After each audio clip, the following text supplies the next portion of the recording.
Welcome to it's my world. இன்றைக்கி எங்கள் வீட்டு தோட்டம் பார்க்க போகிறோம். தோட்டம்னா பெரிய தோட்டம் அப்படின்லாம் சொல்ல முடியாது. வீட்டை சுற்றி அங்கங்கே இருக்கக்கூடிய மண் பரப்பு எங்கெல்லாம் இருக்கோ அங்கெல்லாம் முடிஞ்ச வரைக்கும் செடி வச்சுருக்கோம். அதை ஒவ்வொன்றா பார்க்கலாம். ரைட் சைடு இருந்து ஆரம்பித்தோம் அப்படின்னா வீட்டை சுற்றி தான் வரும் இந்த ஏரியா. முதல்ல ஆரஞ்சு மரம் இருக்குது.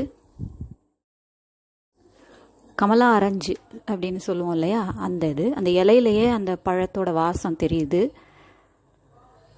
இது கடையில் வாங்கியெல்லாம் வைக்கலை, நர்சரியிலையோ எங்கேயோ வாங்கி வைக்கலை. வீட்டுக்கு வாங்கிட்டு வந்த பழத்தில் இருந்த ஒரு 2-3 விதையை ஒரு பழத்தில் இருந்து போட்டது தான் அப்படி வளர்ந்துருக்கு.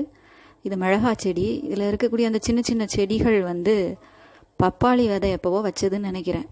இப்போ ஒரு கனமழை பெஞ்சுது இடையில போன வாரம். அப்போது இந்த மறைஞ்சிருந்த விதைகளெல்லாம் அங்கங்கே முளைக்குது. நான் முளைக்கவே இல்லைன்னு கவலைப்பட்டதெல்லாம் இப்போ முளைக்குது.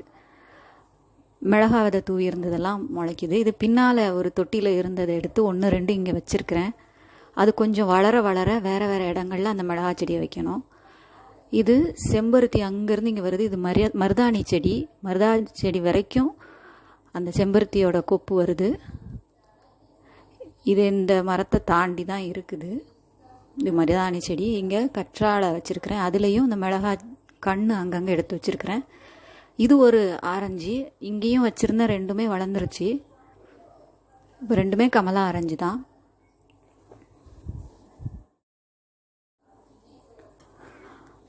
ஆனால் வருஷம் இருக்கும், 5-6 வருஷம் இருக்கும். இவ்வளோ பெருசு தான் வந்திருக்குது. அடுத்து செம்பருத்தி. அந்த கொப்பு இங்கே வரைக்கும் வந்திருக்குது. இதில் கற்றாழை குப்பையாக இருந்தது. அதை 2 நாளைக்கு முன்னாடி தான் அதை நீட்டாக வச்சேன்.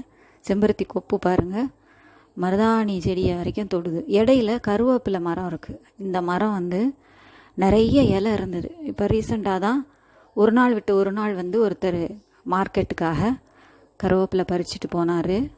இப்போ மொட்டையாக இருக்குது, தளிர் விட ஆரம்பிச்சிருக்குது. அங்கங்கே 1-2 கொப்பு நமக்காக கருவேப்பிலை இருக்குது. இதில் இருந்து தான் நான் பறித்து சமையலுக்கு யூஸ் பண்ணுறேன். இங்கே எல்லார் வீட்லேயுமே கருவேப்பிலை இருக்கும் அப்படிங்கிறதுனால மார்க்கெட்டில் கூட அவ்வளவா விற்காது. அதனால் அவர் 2 நாளைக்கு ஒரு தடவை தான் பறித்தார். 4 தடவை பறித்தார். அந்த அளவுக்கு பெரிய கட்டுக்கட்டாக பறிச்சுட்டு போகிற அளவுக்கு இருந்தது பெரிய மரம். இதுக்கு அடுத்தது இந்த தொட்டியில் இருக்கிறது மல்லி. ஆனால் அது அடுக்கு மல்லிங்கிறாங்க. இது வரைக்கும் இது பூக்கவே இல்லை. இனிமேல் தான் தெரியும். செம்பருத்தி இந்த பக்கம் வரைக்கும் இருக்குது. இதான் அதனுடைய செடி. ஆனால் இதனுடைய கொப்பு பாருங்கள், அங்கே வரைக்கும் இருந்தது.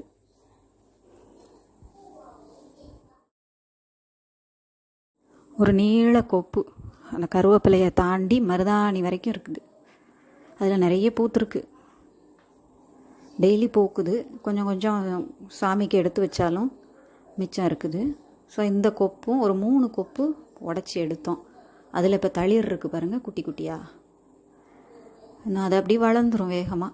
இதில் பூண்டு, வெங்காயம் அதெல்லாம் புதைச்சி வச்சுருந்தேன். அது வளர்ந்துருக்கு. அந்த கடைசியில் புடலங்காய் விதை போட்டது வந்திருக்கு. இந்த மழைக்கு அப்புறம் வராதுன்னு ஹோப்பு இல்லாமல் போனதெல்லாம் வந்திருக்கு. இப்போது அங்கங்கே மழை 1 வாரம் ஆகுது. இது மல்லி. இது இருவாச்சி. இந்த செடி இந்த தொட்டியில் இருக்கிறது. சாரி, இது பவளமல்லி. இதுதான் இருவாச்சி. மேலே தெரிஞ்சது இருவாச்சி. இப்போ கீழே இருக்கிறது பவளமல்லி. இது இருவாச்சி செடி. அதில் இன்னும் பூக்கலை. எப்போவாவது பூக்கும். அந்த அடுக்காக பூக்கும் அது. இதுலேயும் ஒரு கற்றாழை வச்சுருக்கிறேன். அதில் ஒரு குட்டி வேப்ப மரம் இருக்குது. அது பாட்டு வளருது. எப்போவாது எதுக்காது மருந்துக்கு வேப்ப இலை தேவைப்படும் அப்படின்னு அதை அப்படியே விட்டு வச்சுருக்கிறேன். அதில் இப்போது கற்றாழையை கொஞ்சம் நட்டு வச்சுருக்கிறேன்.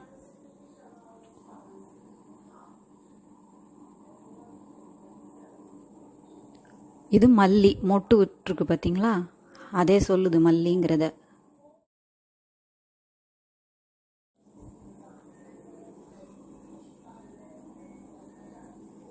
அப்புறம் 2 செடிக்கு தொடர்ந்து துளசி தான் இருக்குது. சின்ன செடியாக இருந்தது. அது இப்போ நல்லா பெருசாக நான் அப்பப்போ இலை பறிக்க பறிக்க கிளை விட்டு விட்டு அடர்த்தி ஆயிடுச்சு. 2 தொட்டி துளசி தான்.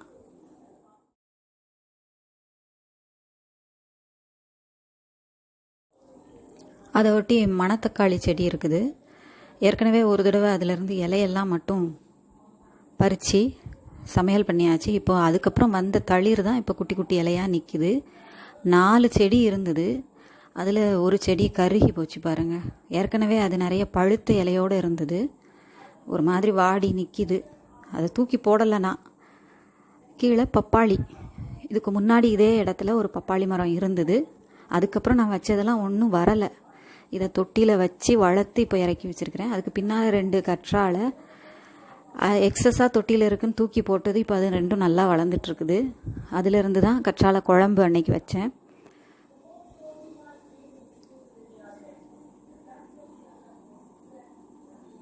இது வெள்ளரி கொடி, வெள்ளரி விதை போட்டிருந்தேன். அந்த பெரிய வெள்ளரி இருக்குல்ல, சிவப்பாக நல்லா ஆரஞ்சு கலரில் வருமே, அந்த வெள்ளரி விதை, அது கொடி வந்திருக்கு. இன்னொரு இடத்துலையும் 2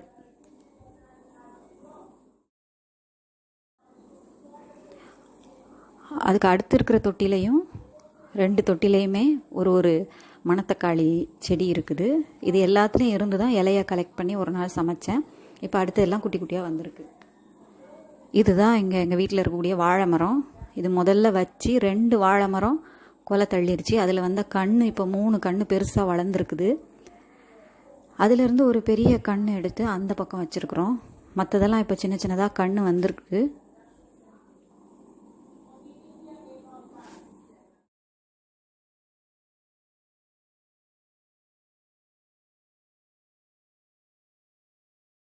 இதை பாருங்கள், 3 கன்று இருக்குது. இது 2ம் முதல்ல வந்தது. அதிலிருந்து எடுத்து தான் அந்த பக்கம் வச்சுருக்கோம். இது கொய்யா இங்கே ஒன்று இருக்குது, இன்னொரு இடத்துல பெருசாக இருக்குது. இதில் தான் பழைய 2 மரத்தோட அடையாளம். இது 2வது மரத்தோட அடையாளம். இன்னொன்று மறைஞ்சிருச்சு.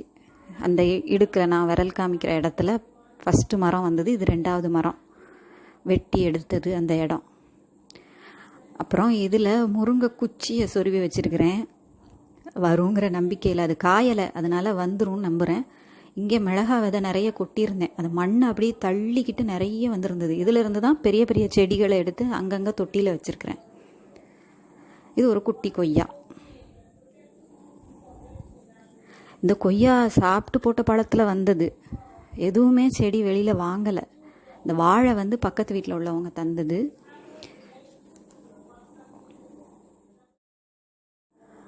முளைக்கீரை இங்கேருந்து தான் பறித்து இன்றைக்கி சமையல் பண்ணேன். இந்த கீரை இந்த செடி அதில் பார்த்தாலே தெரியும் உங்களுக்கு. அதை பார்த்தா உங்களுக்கு என்ன ஞாபகம் வருது? நம்ம உடம்புல முகத்துல எல்லாம் வரக்கூடிய அந்த மருன்னு சொல்லுவோம்ல, பாலுண்ணின்னு சொல்லுவோம்ல, அந்த சதை மாதிரி இருக்குது பார்த்தீங்களா? அதுக்கான மருந்து தான் இது. இதை பிச்சா பால் வரும். அந்த பாலை தொடர்ந்து 1 வாரத்துக்கு அப்படியே கவனமாக போட்டு வரணும். கண்டினியூஸாக போட்டு வந்தோம் அப்படின்னா அது உதிர்ந்துரும் அப்படின்னு சொல்கிறாங்க. நான் ட்ரை பண்ணியிருக்கேன் ஒரு தடவை. அது அப்படியே தொடர்ந்து போட்டோம் அப்படின்னா அது அப்படியே ஒரு மாதிரி பழுத்து வர மாதிரி அடுத்த நாள் அப்படியே உதிர்ந்துருது.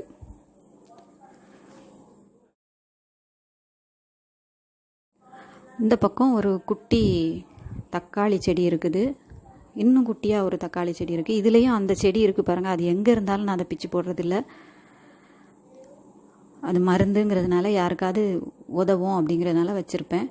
இது பிடிக்கருணைன்னு சொல்லுவாங்கள்ல, அது அந்த குளக்கட்டை மாதிரி இருக்கக்கூடிய அந்த கருணைக்கிழங்கு இங்கே வளர்ந்துருக்கு. பெருச்சாளி பொந்து பாருங்கள், அந்த கீரைக்கிட்டையும் இருக்குது ஒன்று, அட்டகாசம் பண்ணுது. அதுவும் எங்களோட சேர்ந்து குடி இருக்குது. இதுதான் அந்த பெரிய கொய்யா மரம். இது அந்த சிவப்பு கொய்யா இருக்குல்ல, அது. இங்கேயும் அந்த செடி இருக்குது பாருங்கள். அந்த ஏரியா ஃபுல்லும் அது வளர்ந்துருக்குது. ஆனால் நான் அதை தூக்கி போடலை, வச்சிருக்கிறேன். ஸோ இங்கேயும் 2 துளசி செடி இருக்குது. துளசி செடியோட முதல்ல ஆரம்பமே இங்கே தான். ஆனால் அந்த விதை காற்றுல அங்கங்கே பட்டு வீடு ஃபுல்லும் முளைச்சிருக்குது. இதுதான் எலுமிச்சை. இது வளர ரொம்ப நாள் ஆகுது. 2-3 வருஷமாக இருக்குது, இப்போ தான் வளர்ந்துருக்கு. இது பீன்ஸ் முத்துனது, சமையலுக்கு வாங்கும்போது ஒன்று முத்துனது இருந்தது. அந்த விதையை போட்டேன். 3 செடி வளர்ந்தது. அதில் இப்போ 2 தான் தப்பிச்சிருக்கு. ஒன்று காஞ்சி போச்சு. இது சேனக்கிழங்குன்னு சொல்லுவோமே, குண்டா உருண்டையா, அது வீட்டில் வாங்கியிருந்ததில் உள்ள கன்று நட்டு வச்சு தான் வந்திருக்கு. எல்லாமே வெளியில் வாங்கலை. இதெல்லாம் பச்சை மிளகா வேறு இடங்கள்ல இருந்து கொண்டு வந்து இங்கே வச்சுருக்கிறேன். இந்த லெஃப்ட் சைடு புடலங்காய் புதைச்சிருக்கிறேன், ஊனி வச்சுருக்கிறேன், அது இன்னும் வளரலை.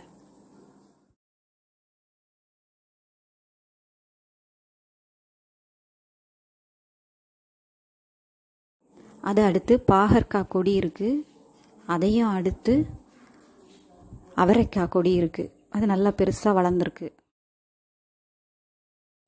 எவ்வளோ மேலே போயிருக்கு பார்த்தீங்களா. சணல் வச்சு அதை கொடி மாதிரி கட்டி விட்டுருக்கேன். இது புதினா, குச்சி நட்டு வச்சதெல்லாம் தளிர் விட்டுருக்குது. இதெல்லாம் பச்சை மிளகா.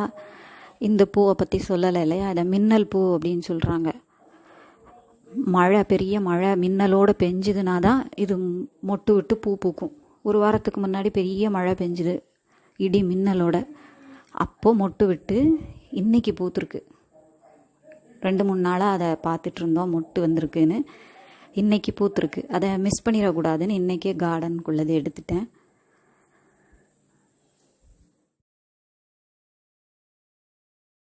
அவரைக்கொடி எப்படி போகுதுன்னு பாருங்கள். பந்தல் போட முடியல. நான் எனக்கு எட்டுன வரைக்கும் சணல் வச்சு கட்டி விட்டுருக்குறேன். அதில் போகுது. பாகற்காயையும் இதில் தான் சேர்த்து விட போகிறேன். அதுவும் பக்கத்தில் வந்துருச்சு. இந்த ஏரியாவில் தான் அந்த செடிகள்லாம் இருக்குது. இங்கே ஹிந்தி கிளாஸ் எடுப்போம் அப்படிங்கிறனால இங்கே நான் செடி வைக்கிறதில்ல, கொசு ஏதாவது வரும் அப்படின்னு சொல்லிட்டு. இப்போது யாரும் வர மாதிரி நிலைமை இல்லைங்கிறதுனால அடுத்த கிளாஸ் ஆரம்பிக்கிற நிலைமை வரைக்கும் செடியை வச்சுக்கலாம் அப்படிங்கிறதுல கொஞ்சம் கொஞ்சமாக வச்சுருக்கிறேன். இதான் எங்கள் வீட்டு தோட்டம். என்னால் முடிஞ்ச அளவுக்கு வச்சுருக்கிறேன். தண்ணி எவ்வளோ ஊற்ற முடியுமோ அந்த அளவுக்கு செடி வச்சுருக்கேன். பிடிச்சிருந்தா லைக் பண்ணுங்கள், ஷேர் பண்ணுங்கள், சப்ஸ்கிரைப் பண்ணுங்கள். நன்றி, வணக்கம், டேக் கேர்.